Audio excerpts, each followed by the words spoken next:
Pernahkah sobat mendengar tentang fenomena bioluminescence? Fenomena ini mungkin pernah kita alami.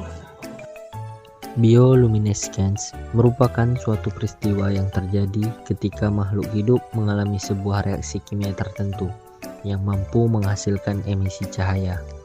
Fenomena ini tidak hanya terjadi pada hewan, ada juga pada tumbuhan yang mengalami proses bioluminescence ini. Binatang ini biasa kita temukan di persawahan atau kebun sayur. Ukurannya kecil dan muncul di malam hari dengan ekor yang berkedip indah. Ya, dia adalah kunang-kunang.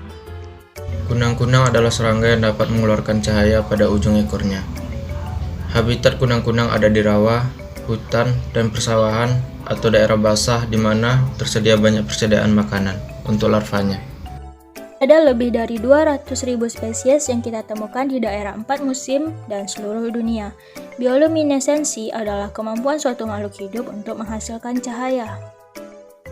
Menurut penelitian, bioluminesensi meningkatkan kemampuan bertahan hidup suatu makhluk hidup. Mengambil contohnya kunang-kunang. Kemampuannya berpendar hijau, membantu mereka kawin di malam musim panas yang hangat. Itu baru satu contoh makhluk hidup yang dapat berpendar.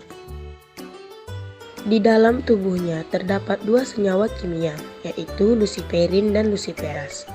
Jika luciferin dan luciferase bercampur di saat terdapat oksigen dan bahan bakar sel ATP, reaksi kimia keempatnya melepaskan energi dalam bentuk cahaya.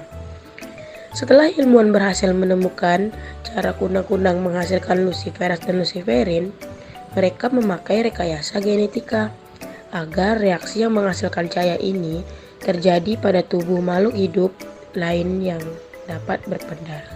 Misalkan mereka menyisipkan gen-gen itu yang berisi perintah agar sel menghasilkan luciferase dan luciferin kunang-kunang pada tanaman tembakau. Setelah gen masuk, tanaman tembakau akan mengikuti perintah yang disiapkan ke dalam DNA-nya sehingga bercahaya seperti pohon Natal.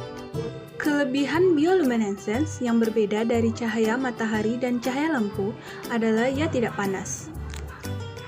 Bioluminescence terjadi dalam kisaran suhu yang tidak membakar makhluk hidup, berbeda dari lampu yang akan redup saat bahan kimia di dalamnya habis bereaksi.